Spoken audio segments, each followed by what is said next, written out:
Matagumpay na naisagawa ng pinagsanib na puwersa ng iba't ibang unit ng seguridad ang isang intelligence-driven operation sa bulubunduking bahagi ng Lasam, Cagayan, nito lamang ika-30 ng Mayo taong kasalukuyan.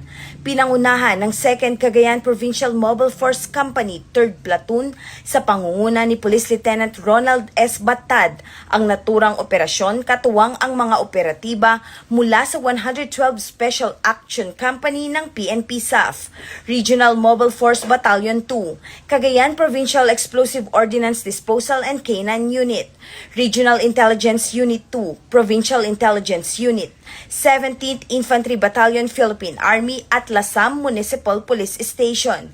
Sa pamamagitan ng impormasyong ibinahagi ng isang nagbalik-loob na dating miyembro ng makakaliwang grupo, nagsagawa ng validation ang mga otoridad sa target na lugar at nagresulta sa pagkakadiskubre at pagkakarecover ng mga sumusunod.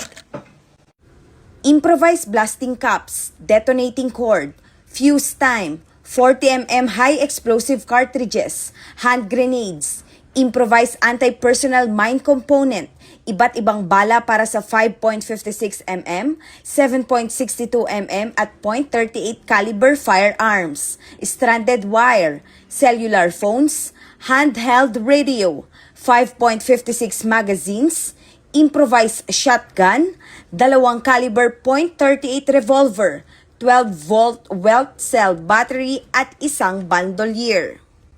Agad na dinala sa Lasam Municipal Police Station ang mga na-recover na kagamitan para sa kaukulang dokumentasyon at investigasyon. Habang sa kustodiya naman ng Cagayan PECU ang mga improvised explosive device components para sa ligtas na pagproseso at pagsusuri.